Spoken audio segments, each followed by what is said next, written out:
का स्वागत है अपने इस न्यू वीडियो में। और आज का वीडियो बहुत ही इंपॉर्टेंट होने वाला है। क्लास 12 बायोलॉजी का मानव स्वास्थ्य तथा रोग के मोस्ट इम्पोर्टेंट 5 क्वेश्चन हैं जो कि बोर्ड एग्जाम की दृष्टि से बहुत ही इंपॉर्टेंट हैं। तो आज हम वही देखने वाले हैं। तो देर ना करते हुए हम वीडियो को स्टार्ट करते हैं।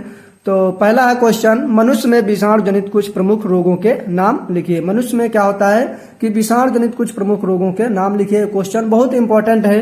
बोर्ड एग्जाम 2023 और 22 में ये पूछा गया क्वेश्चन है।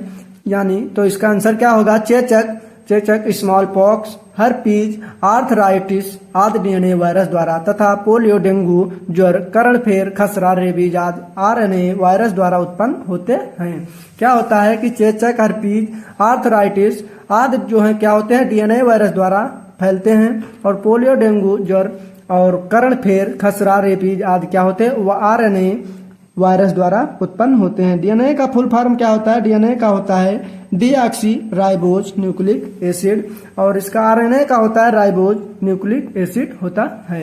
अब हम बात करते हैं क्वेश्चन नंबर 2 कौन सा है? क्वेश्चन नंबर 2 है रोगजनक क्या है? रोगजनक क्या है? तो रोगजनक उन्हें कहा जाता है जिनके कारण कई तरह की बीमारियों को जन्म होता है, जैसे विषाणु, जीवाणु, कवक, परजीवी आदि आते हैं। परजीवी वह होते हैं जो दूसरों पर आश्रित होते हैं या किसी भी पेड़ पौधे या अन्य सूक्ष्म जीवों को बीमार कर सकते हैं। मनुष्य में या मानव में जीवों के कारण होने वाले रोगों को भी रोगजनक रोगों के रूप में जाना जाता है। अब हम बात करते हैं तीसरा क्वेश्चन है। क्वेश्चन नंबर 3 है कि इंटरफेरॉन्स के विषय में आप क्या जानते हैं? तो इंटरफेरॉन्स के विषय में आप क्या जानते हैं? इस पर कई बार क्वेश्चन इस प्रकार से पूछा जाता है कि इंटरफेरॉन्स पर टिप्पणी कीजिए। यह क्वेश्चन 3 नंबर में पूछा जाएगा। जब भी पूछा जाएगा तो हम इसका आंसर क्या देंगे?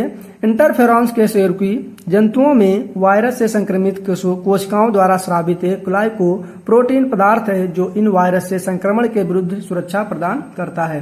क्या होता है? इंटरफेरॉन्स एक प्रकार का ग्लाइको प्रोटीन पदार्थ होता है जो वायरस से हमारे शरीर को संक्रमण से विरुद्ध सुरक्षा प्रदान करता है और इसका उपयोग रोग निवारक औषधियों के रूप में किया जाता है, जो कि इसके द्वारा अंतःकोश की विषाणुओं के गुणन को रोकती है। यानी कि क्या होता है? अंतःकोश की विषाणुओं के गुणन को यानी वृद्धि को रोक देती है, इसलिए इसे इंटरफेरॉन्स कहा जाता है। क्वेश्चन नंबर 4 है और बहुत ही इंपॉर्टेंट क्वेश्चन है। ये 2 नंबर में क्वेश्चन पूछा जाता है जब भी पूछा जाएगा। प्राथमिक और द्वितीयक लसिकाओं के अंगों के नाम लिखिए।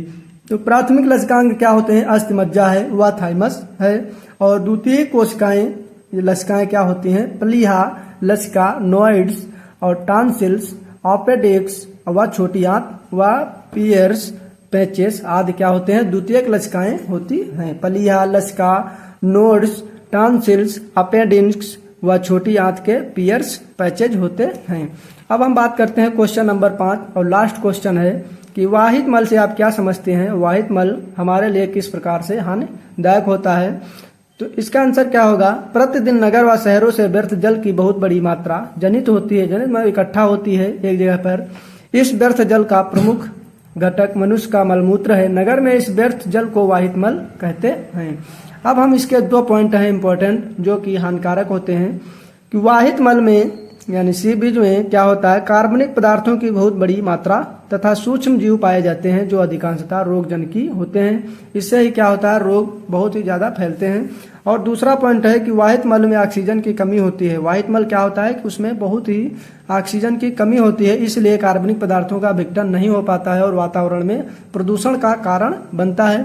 तो ये 5 रहे आज के मोस्ट इंपोर्टेंट क्वेश्चन। आप इन्हें तैयार कर लें ताकि बोर्ड एग्जाम में जब बैठें तो आप सभी क्वेश्चनों का आंसर बना पाएं। तो मिलते हैं, तब तक के लिए बाय बाय।